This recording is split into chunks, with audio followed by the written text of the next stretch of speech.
자, 오늘도 계속해서 출애굽기의 말씀을 보겠습니다. 출애굽기 12장 7절로 10절.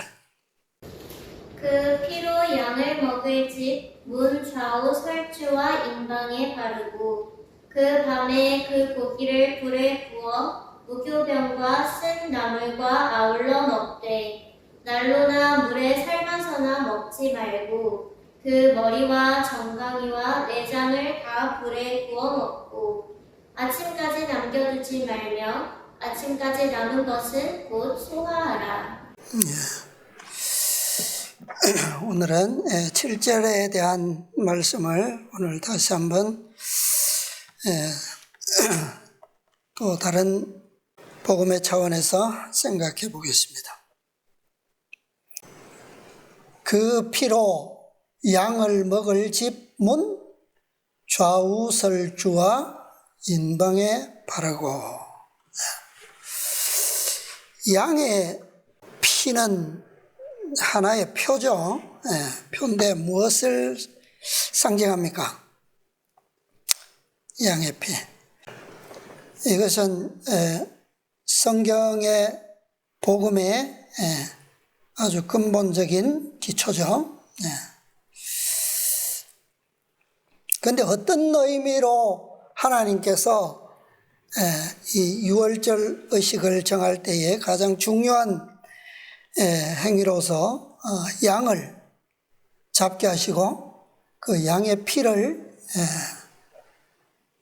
좌우 설주와 인방에 바르도록 그렇게 하셨는지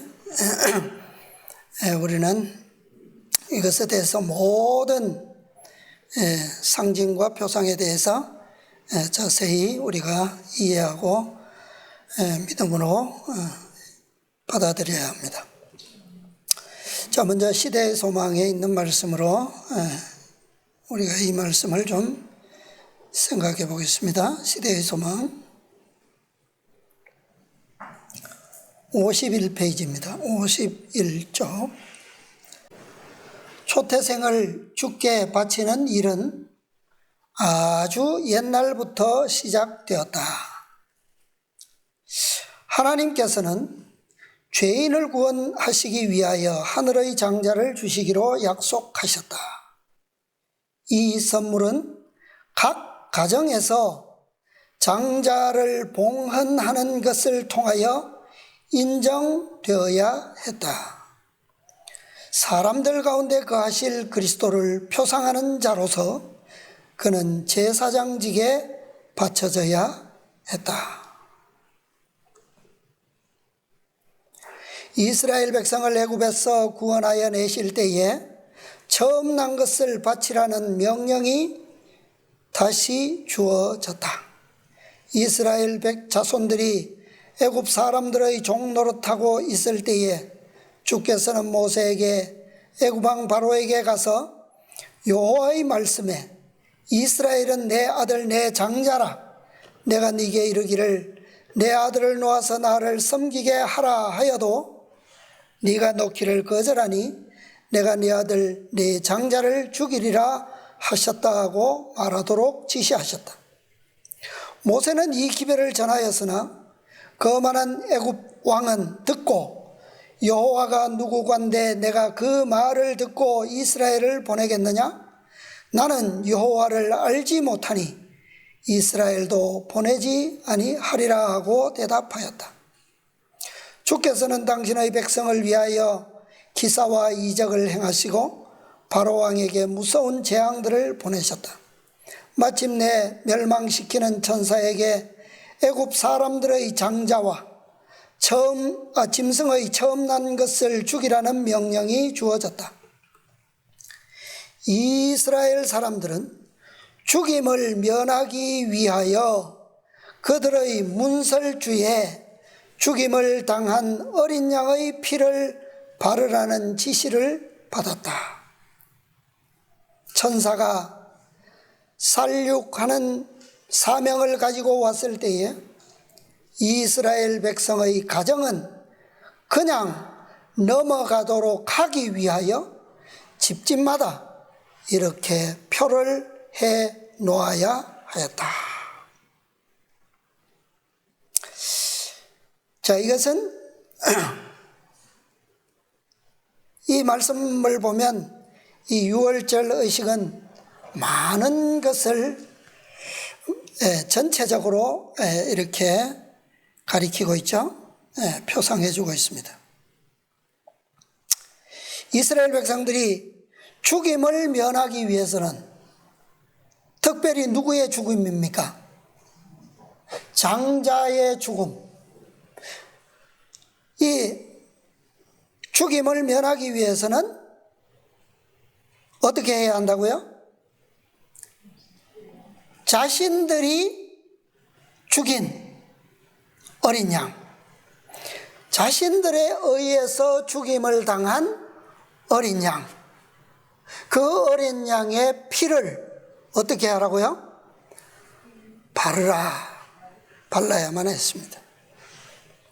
그러니까 그 집 사람들이 그 집 장자를 위해서 죽인 양의 피를 발라야 합니다.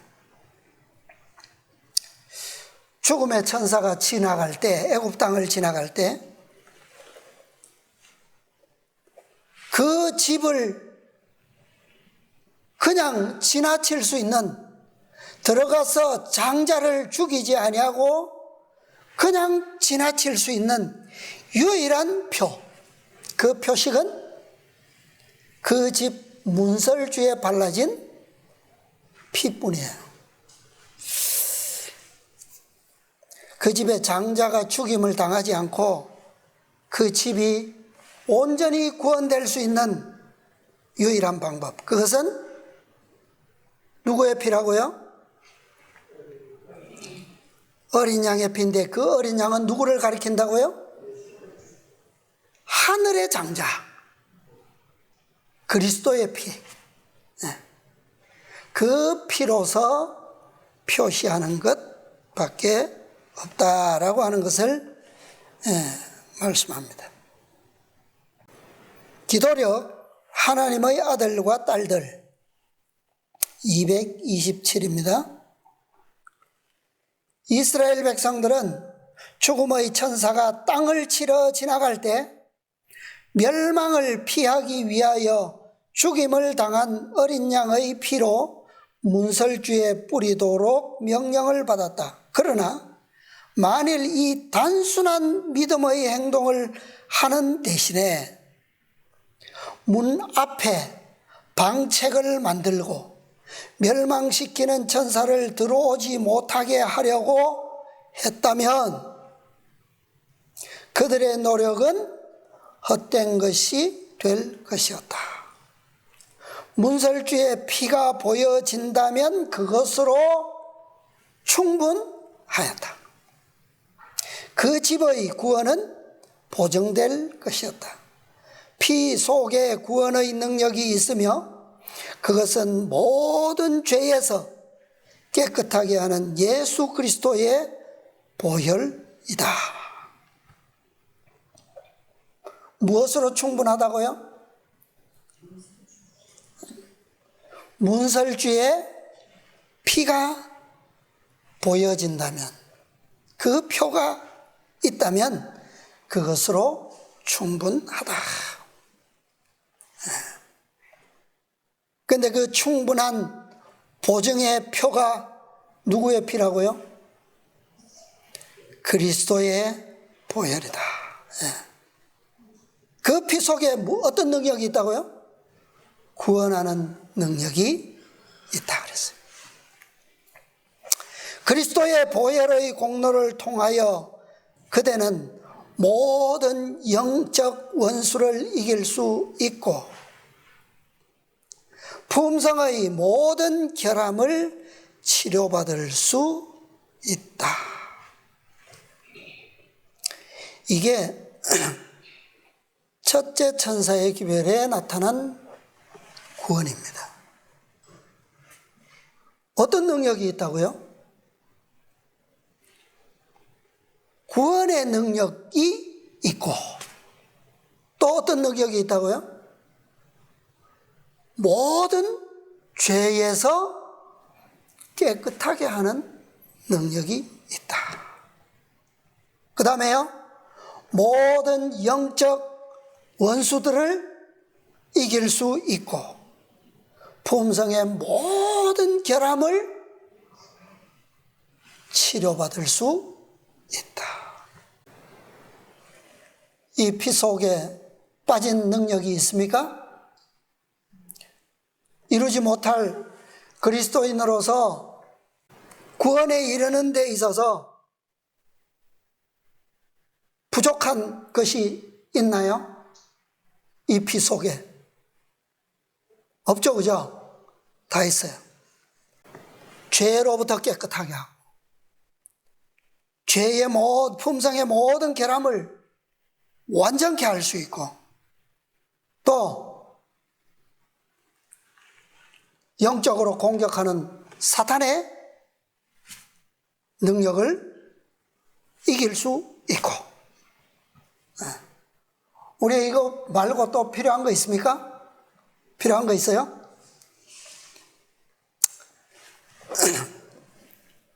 그래서 이 첫째 천사의 기별은 영원한 복음으로 심판하는 기별입니다. 심판할 때가 이르렀으니 그것이 첫째 천사의 기별이고, 그 다음에 때에 맞춰 구원을 주는 능력, 복음, 영원한 복음. 그런데 이 복음이 첫째 천사의 기별에만 적용되는 복음이 아니라는 거예요. 그죠? 어디까지요? 완전한 구원에 이르기까지 이 피의 공로는 역사한다라고 하는 겁니다. 이 첫째 기별은 나중에 이스라엘 백성들이 저 시내 산에 갔을 때 거기에 가서 더 완전한 언약을 맺죠. 그 맺을 때처럼 언약을 맺을 때 어떤 명령을 주셨습니까? 너희는 오늘과 내일 옷을 빨고 성결케 하여 제3일을 기다리라. 그런 기별입니까? 첫째 천사의 기별이? 그런 기별이 아니죠. 나팔을 불고 온 산이 진동하며 연기와 두려움, 불 가운데서 하나님의 음성을 직접 듣는 그런 두려운 기별인가요? 그런 기별도 아니에요. 어떻게 해요? 그저 그들이 모세를 통해서 지시받은 것처럼 지정된 날에 뭐 하면 됩니까? 양을 잡고, 그리고 양을 잡은 그날 즉시로 양의 피를 어떻게 하면 돼요? 문설주에 바르기만 하면 되는 겁니다. 그것으로서 그 가족의 구원은 온전히 보증되는 거예요. 이게 첫째 천사의 복음이에요. 그렇지만 이것은 더 어떻게 될 필요가 있습니까? 이 복음은, 이 첫째 천사의 복음은 영원한 복음이고 완전한 복음임에 틀림없지만, 그러나 이 복음은 백성들에게 있어서 더 어떻게 될 필요가 있어요? 더 깊고 더 완전하게 밝혀져야 될 빛이에요. 그죠? 예. 그래서 더 확실하고 더 영구적인 그런 구원에 대한 상징으로서, 표상으로서 더 밝혀질 필요는 있었습니다. 자, 여기 보면 그 피를 어디에 바르라고요? 좌우 설주와 임방에 바르라, 뿌려라.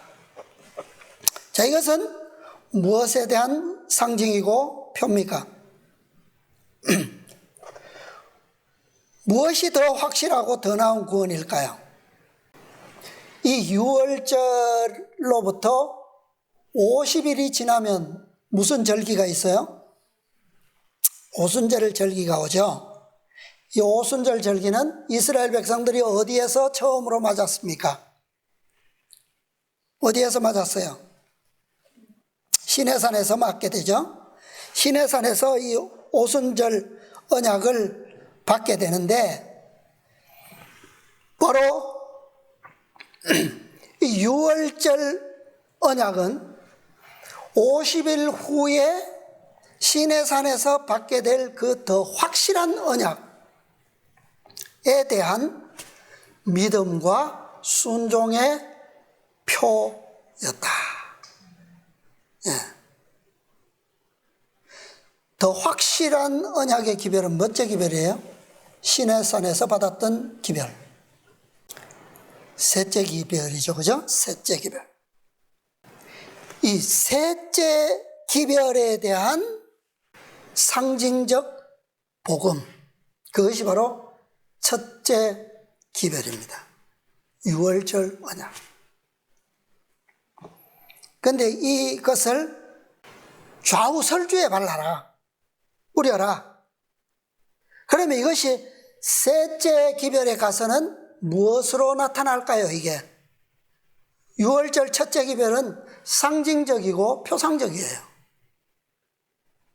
그러면 더 구체적인 셋째 기별에 가면 이 복음은 무엇으로 이해되어야 합니까? 우설주, 좌설주. 뭘까요? 네, 두 돌비입니다. 그죠? 오순절 날에 받은 그 음성의 언약이 어디에 기록되었어요?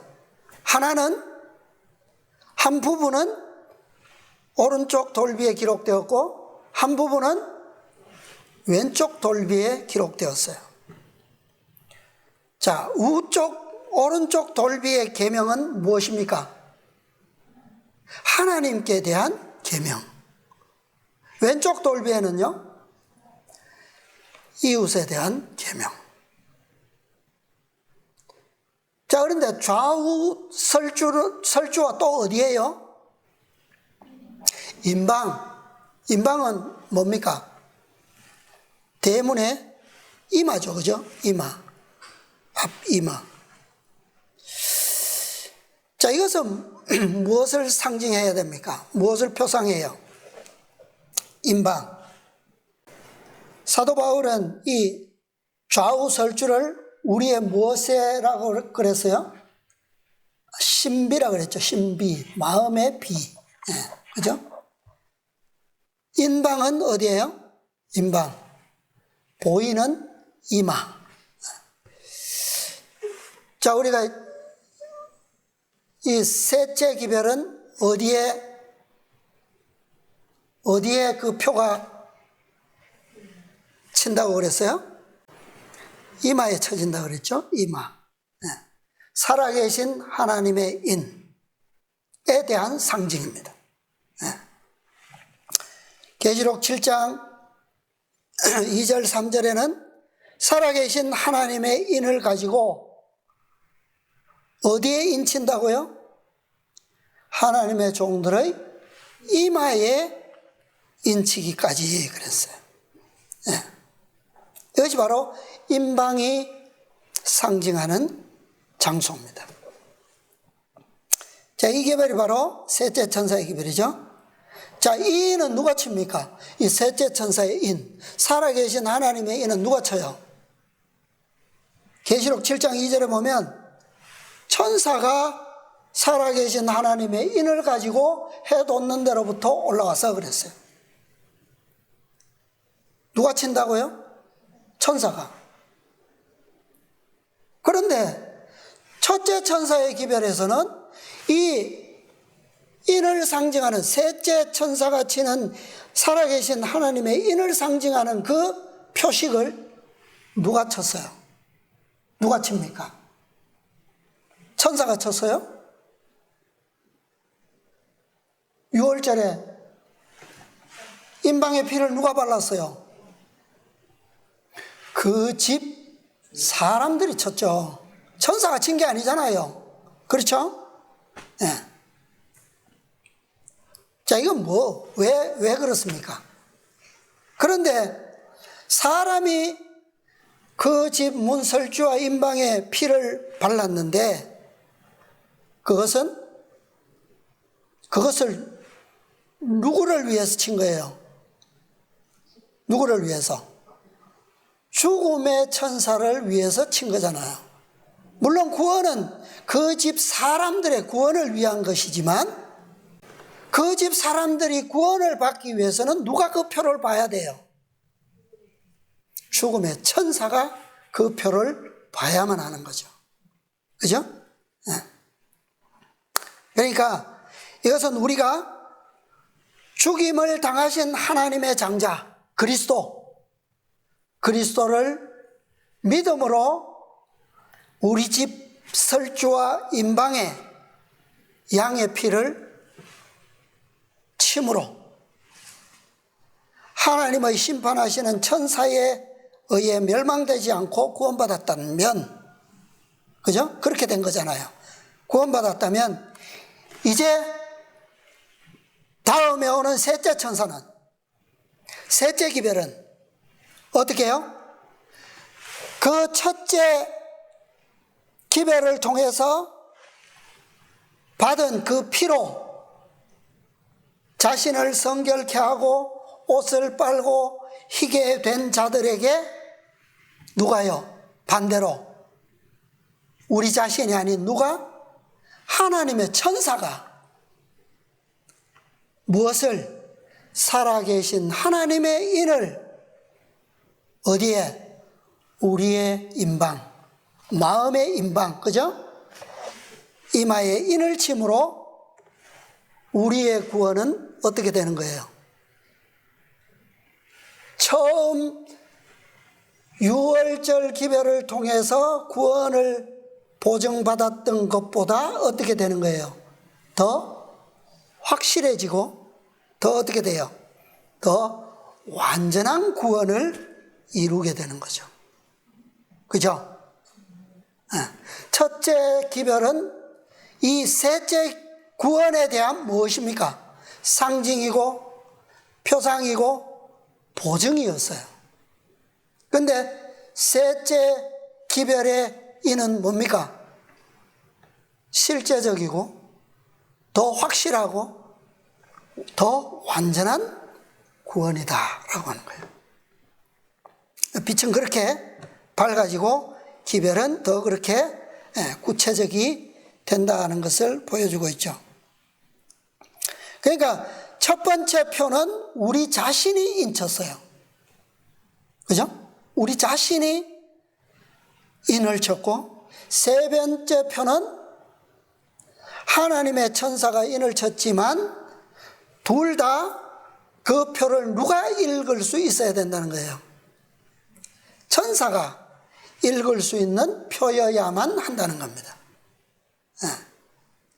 만약 둘 중 하나라도 천사가 읽을 수 없다면 어떻게 돼요?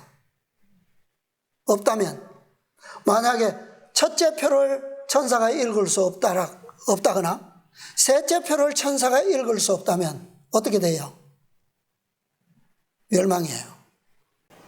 구원은 두 표를 다 천사가 뭐 해야 됩니까? 다 읽을 수 있어야 돼요.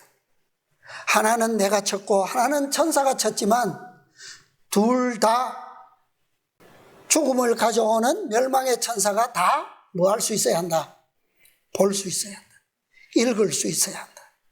그것이 중요한 겁니다. 자, 계시록 7장, 우리 복음성경 주석입니다. 요한계시록 7장 2절 3절에 대한 주석입니다. 7장 2절 3절 주석에 많은 주석들이 있는데 첫 번째 주석 제목이 천사들은 그 표를 읽는다 보겠습니다. 하나님의 백성들의 이마에 쳐진다는 살아계신 하나님의 인이란 무엇인가? 그것은 천사들은 뭐 할 수 있다고요? 읽을 수 있겠지만 사람의 눈으로는 읽을 수 없는 표이다. 왜냐하면 멸망의 천사가 구속의 표인 이 표를 읽어야 하기 때문이다. 총명한 마음을 가진 그들은 주의 양자로 택함을 입은 아들, 딸들에게서 갈바리 십자가의 표를 보았다. 이건 누가 읽는 표라고요? 누가 읽는 표예요? 천사가 읽을 수 있는 표예요. 자, 살아계신 하나님의 인은 무엇입니까? 뭐예요? 안식일이잖아요. 그죠? 분명히 그렇게 성경과 예언의 신이 말씀하고 있어요. 살아계신 하나님의 인은 안식일입니다. 그런데 여기에서는 천사들은 읽을 수 있는데 사람의 눈으로는 읽을 수 없는 표다. 무엇이? 살아계신 하나님의 인이. 자, 마지막 때에 일월 법령이 내렸어요.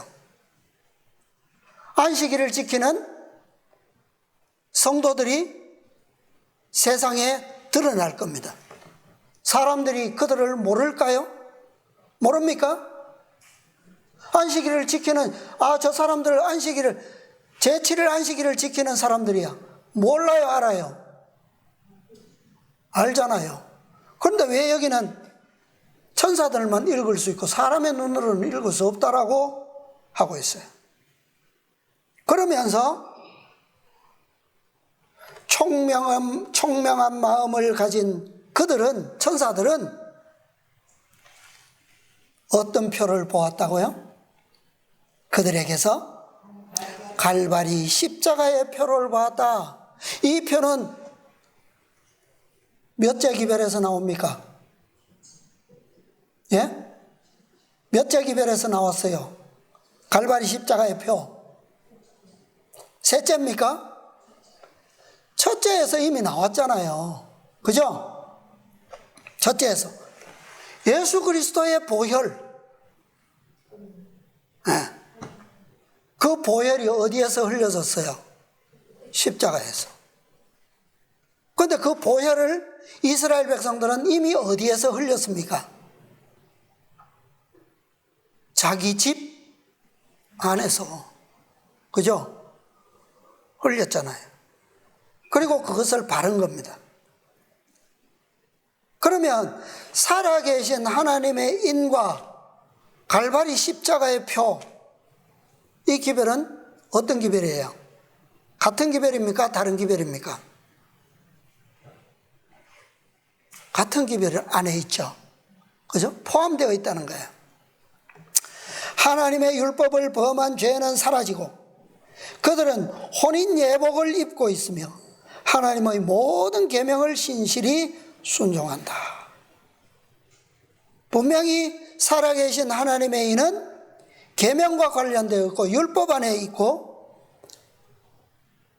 그것이 혼인 예복과 관련이 있는 기별인데 그 인을 볼 수 있는 천사는 어떤 표를 보았다고요? 갈바리 십자가의 표를 보고 알았다는 거예요. 자, 이스라엘 백성들이 출애굽을 했어요. 시내산에 왔습니다. 시내 광야, 시내산에 왔어요.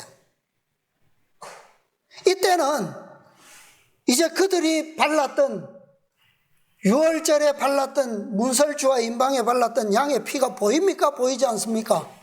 있어요? 없어요? 없잖아요. 그죠? 그 피는 어디에 있어요? 50일 전 그들이 살았던 그 장막문에 칠해졌잖아요. 안 보여요.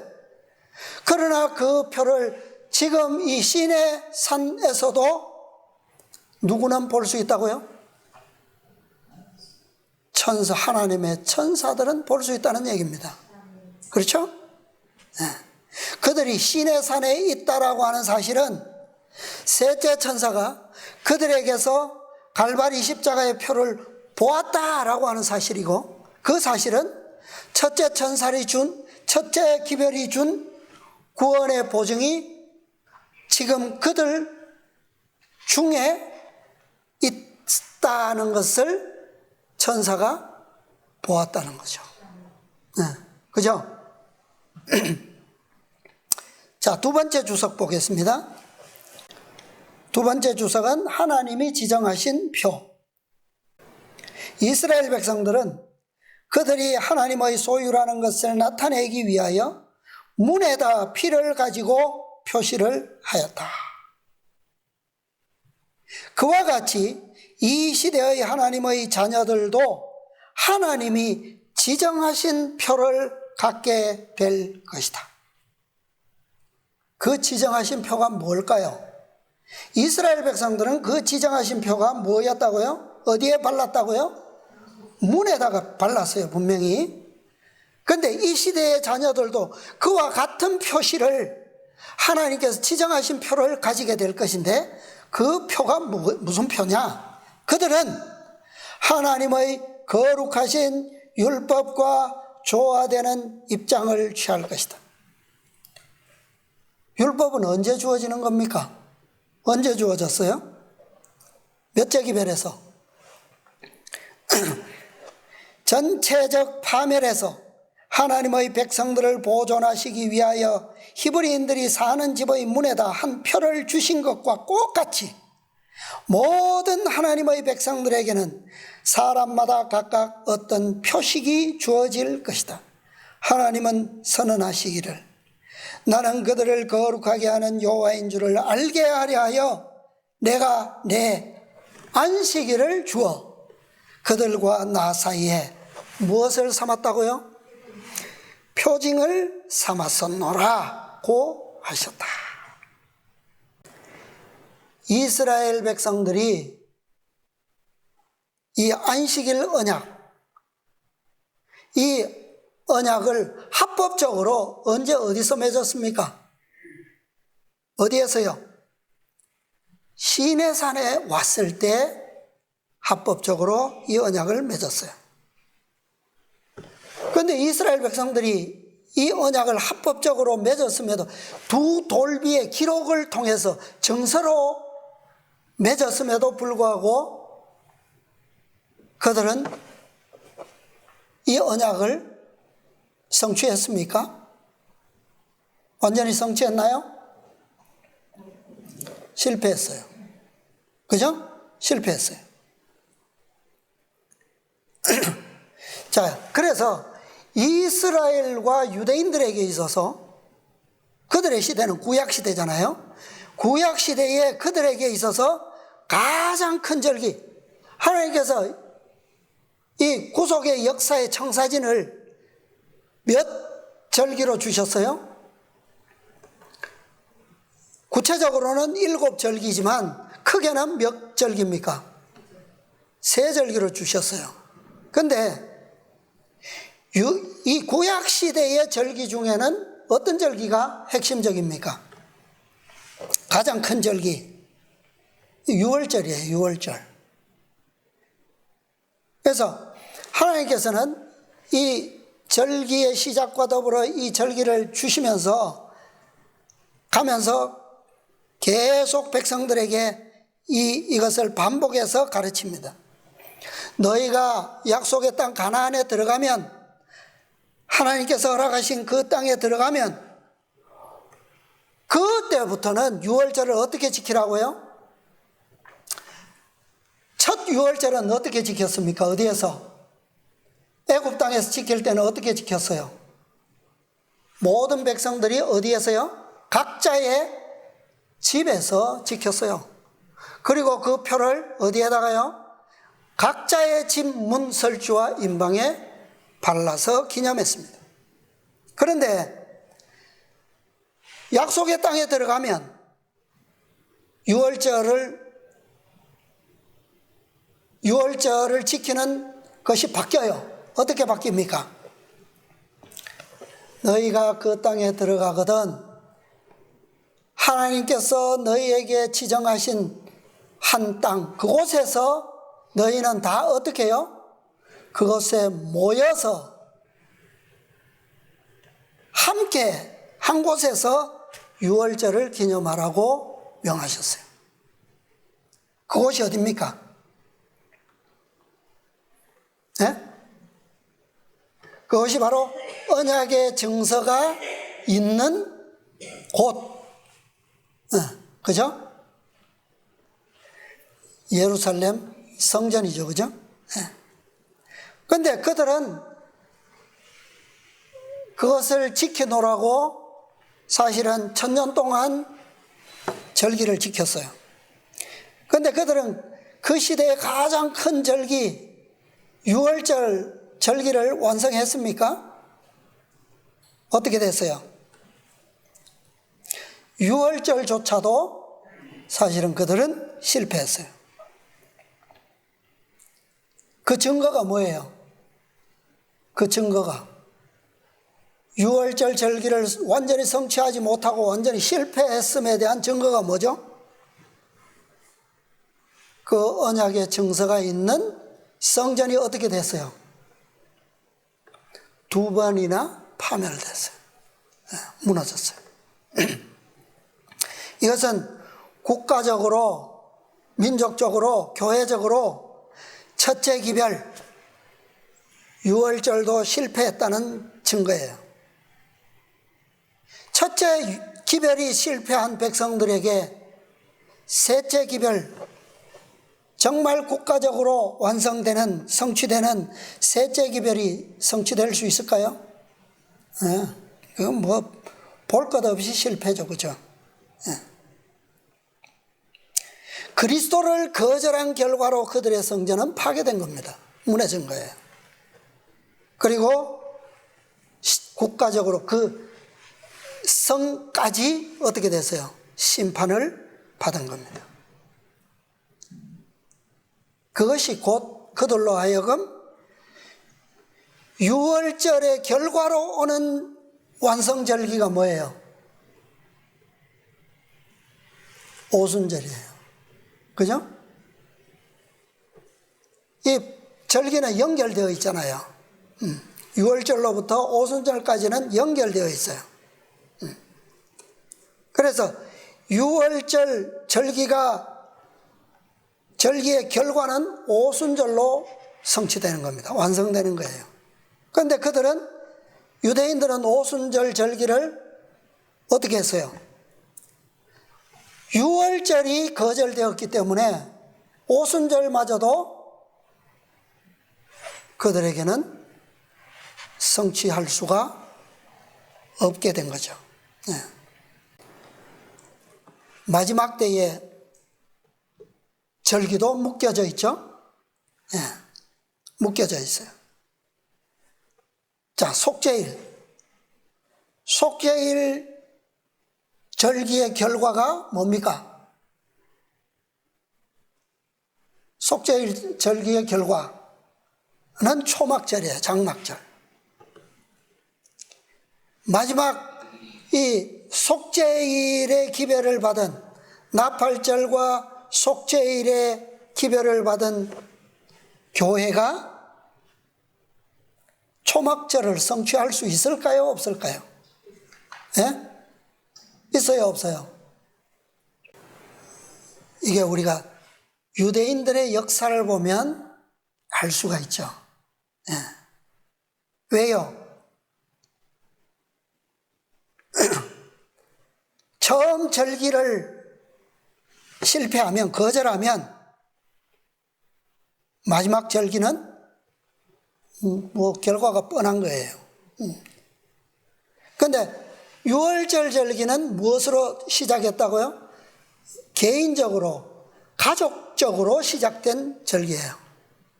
그럼에도 불구하고 유대인들은 그것을 실패했어요. 자, 그런데 이 마지막 절기는 어때요? 개인적인 절기입니까, 이게? 나팔을 온 전국에서 불었어요. 개인인데 뭐 나팔을 불어서 모을 필요가 있습니까? 속죄일 절기는 어때요? 온 백성이 자기 집안에서 지켰어요? 다 어디로 모여야 합니까? 성전 앞으로, 성전으로 모여야 돼요. 회막 앞으로 다 모여야 하는 절기입니다.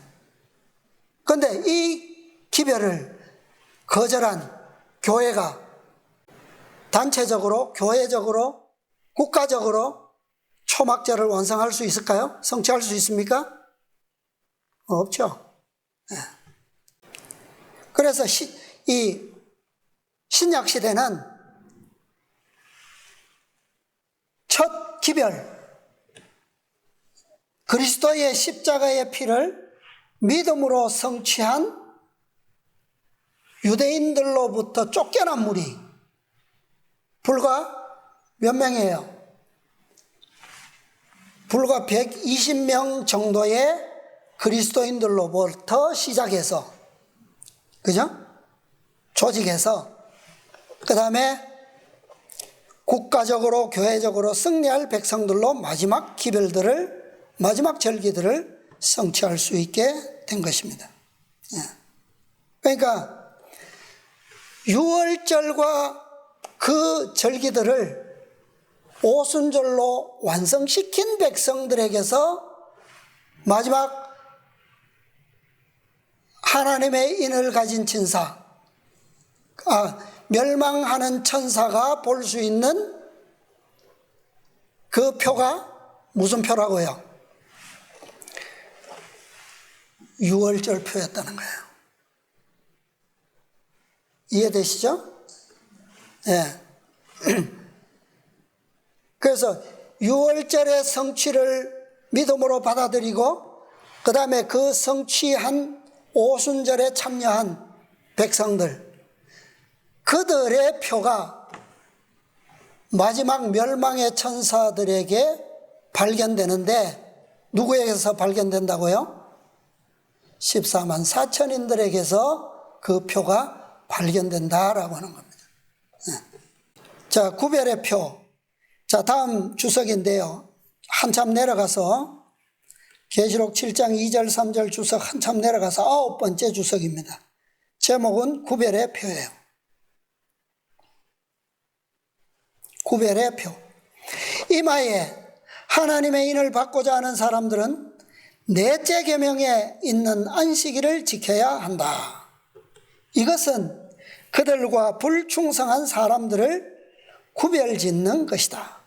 불충성한 사람들은 참 안식일 대신에 사람이 만든 제도를 받아들인 사람들이다. 아까 우리 율법이 선포되기 전에, 가을 절기가 시작되기 전에 이 종교개혁자들, 그들은 무엇과 무엇의 쟁투였습니까? 참 복음 대신에 어떤 복음요? 누가 만든 복음? 사람이 만든 제도, 면죄부와 같은, 그죠? 그러니까 참 복음과 거짓 복음의 투쟁이었어요. 그런데 마지막 때가 되면 무엇과 무엇의 투쟁이라고요? 참 율법과 거짓 사람의 율법과의 투쟁. 그 대표적인 중심이 뭐라고요? 안식일과 거짓 안식일이라는 거죠. 하나님의 안식일을 지키는 것은 하나님을 섬기는 자와 섬기지 않는 자를 뭐하는 표다? 구별짓는 표다. 이 기별은 반드시 한 가족이 아니라 어떻게 성취된다고요? 한 백성으로서 성취할 기별입니다. 한 나라와 교회로서 성취할 기별이에요. 그래서 14만 4천인은 하나님께서 이 마지막 시대에 택하신 백성들이고 교회죠. 이 교회가 완성되면 그리스도께서 약속대로 두 번째로 이 땅에 오실 수 있는 겁니다. 그래서 이 살아계신 하나님의 인치는 사업, 천사가 표하는 이 사업이 마쳐질 때 모든 기별은 완성되고 구속의 사업은 끝나게 되는 거죠. 그래서 우리는 지금 이 첫 번째, 그 사업의 첫 번째 기별을 공부하고 있는 겁니다. 자, 이 첫 번째 기별을 보면 이 인치는 일, 두 설주와 임방에 피를 뿌리는 일, 이것은 언제 있었어요? 언제? 구원의 날 직전에, 그죠? 출애굽 직전에 이 인치는 일이 있었어요. 마찬가지로 오늘날의 인침도 언제 있을까요? 구원의 날 직전에 있게 될 겁니다. 그러니까 그 구원은 단계적이죠. 첫 번째는 어떤 구원입니까? 첫째 기별을 통해서 주어지는 구원은 어떤 기별이에요? 죄악의 땅, 애굽의 땅에서 구원받는 구원이 첫째 구원이에요. 첫째 기별이에요. 두 번째 기별은요? 두 번째 구원은 뭘까요? 두 번째 구원은 바로의 군대로부터 쫓아온 원수의 군대로부터 구원받는 것이 두 번째 기별의 복음이에요. 세 번째는요, 바로의 영토로부터 완전히 벗어나고 어디에, 누구의 영토? 하나님의 산, 그죠? 그곳에서 하나님의 백성으로서 인침받는 것이 세 번째 기별이고 세 번째 구원입니다. 구원은 단계적이에요, 그죠? 그렇다고 해서 이 백성들의 구원이 완전히 완성되었습니까? 그렇지 않아요. 그들은 아직 어디에 있어요? 아직 광야에 있습니다. 아직도 그들의 궁극적인 완전한 마지막 구원까지는 아직 시간과 여정이 더 남아 있어요. 자, 우리가 이것을 염두에 두면서 이 마지막 기별들을 적용할 필요가 있습니다. 자, 마지막 인침도 구원의 날 직전에 있게 될 것이다. 자, 네 번째 주석 보겠습니다. 다시 앞으로 돌아가서 네 번째 주석 제목, 타고난 특질들은 변화되어야 함. 시험하는 자는 한때 덮는 그룹, 곧 하나님이 자기 이름의 영광을 위해서 창조하신 존재였다는 사실을 마음에 간직하고 있는 자는 어찌 그리 적은가? 사단은 교만으로 인해서 거의 높은 자리에서 떨어졌다. 그는 하나님이 그토록 풍성하게 주신 고도의 능력들을 오용하였다. 그는 오늘날 수천 명의 사람들이 떨어지고 있는 것과 똑같은 이유, 곧 첫째가 되고자 하는 야심 때문에 실패하였다. 주님은 어떤 사람이 교인 자격을 가졌다 할지라도 하나님의 인이 그에게 찍힐 때까지는 구원받은 것이 아니라는 교훈을 가르치실 것이다. 자, 분명히 모세의 지시에 따라서 믿음으로 그리스도의 공로를 믿음으로 받아들인 사람들은, 그 가정들은 다 애굽 땅에서 뭐 했습니까? 양의 피를 발랐고 구원을 받았어요. 그런데 아직도 그들은 뭐예요? 앞에 뭐가 있습니까? 아직도 홍해 바다가 있고 광야가 아직도 끝나지 않았고 아직도 온갖 갖가지 위험들이 있어요. 그죠? 시내산에서 국가적으로 공식적으로 한 나라가 완성되었어요. 그럼에도 불구하고 뭐 하기까지는요? 네, 하나님의 인이, 최종적인 인이 그들에게 찍힐 때까지는 뭐한 것이 아니다? 구원받은 것이 아니다. 주님은 우리 모두가 해야 할 일을 갖고 계신다. 그리고 만약 진리가 우리의 마음에 뿌리를 내리지 않으면, 또 타고난 품성적 특질들이 성령으로 말미암아 변화되지 않으면 우리는 결코 예수 그리스도와 동력자가 될 수 없다. 시내산에서 십계명을 받고 성소가 완성되었어요. 모든 구속의 청사진이 완성되었어요. 그리고 출발했습니다. 그런데 저 가데스에 갔을 때 어떤 일이 일어납니까? 뭐가 나타났어요, 거기에서? 자아가 나타나고 교만이 나타나고, 그죠? 뭐 온갖 일들이.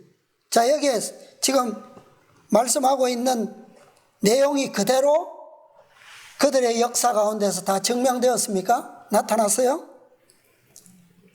타고난 품성적 특질들, 그것이 진리가 마음의 뿌리를 내림으로 변화하지 않으면 결코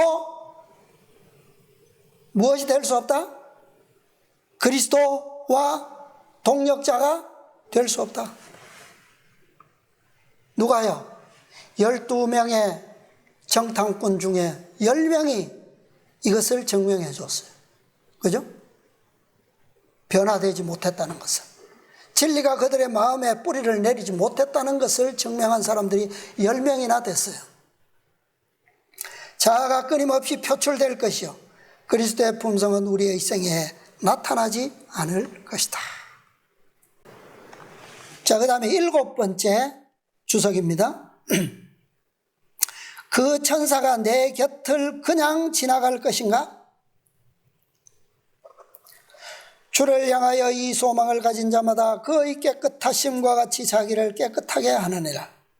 조금 있으면 하나님의 자녀들은 모두 다 그분의 인을 받을 것이다. 오, 그 인이 우리의 머리에 있으면 얼마나 좋을 것인가. 그 천사가 하나님의 종들의 이마에 인치기 위해서 나아갈 때 그가 내 곁을 그냥 지나가 버렸다는 생각에 미치면 누가 과연 견딜 수 있겠는가? 여러분, 우리는 이 생각을 늘 마음에 지닐 필요가 있어요. 가지고 있어야 합니다. 우리의 구원은, 보증은 얻었어요. 많은 증거들을 우리가 가지고 지나왔습니다. 그러나 우리가 끝까지 뭐하지 않으면요, 인내하지 않으면 처음 받은 그 믿음의 보증에 우리가 유의하지 않고 두렵고 떨림으로 매 순간 그것을 인내하지 않으면 우리는 인을 인치는 천사가 뭐 할 수 있다고요? 그냥 지나가 버릴 수 있다고요. 첫 번째 유월절 천사는 그냥 지나가야 구원이지만, 마지막 천사는요, 그냥 지나가면 뭡니까? 구원이 아니라 멸망이에요. 우리는 반드시 마음에 이 사실을 기억하고 있어야 됩니다. 10번째 주석이에요. 그리스도와 같은 품성. 살아계신 하나님의 인은 누구에게만 찍힌다고요? 그리스도와 같은 품성을 지닌 사람들에게만 찍힐 것이다. 그리스도와 같은 품성, 그것은 무엇으로 증명된다고요? 어떻게 이루어진다고요? 나는 너희를 뭐하게 하는 여호와인 줄 알게 하려 하여 거룩하게 하는 여호와인 줄 알게 하려 하여 무엇을 주셨다고요? 내 안식일을 너희에게 주어서 너희로 영원한 무엇으로 표징을 삼았었다. 그 다음 주석입니다. 영혼에 지니고 있는 그리스도의 형상. 밀랍 위에 도장의 각인을 지니고 있는 것 같이 영혼은 하나님의 영의 감동하심을 갖고 있을 것이며 그리스도의 형상을 지니고 있는 것이다. 그것이 무엇으로 나타납니까? 하나님의 안식일을 거룩히 구별하는 것으로 나타나는 거예요. 어떤 때에도,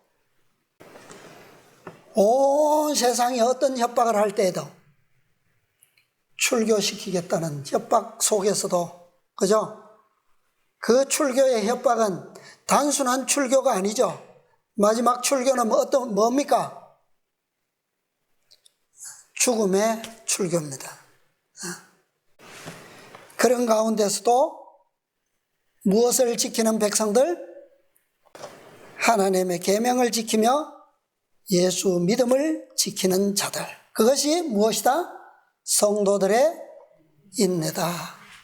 그것이 마지막 구원이에요.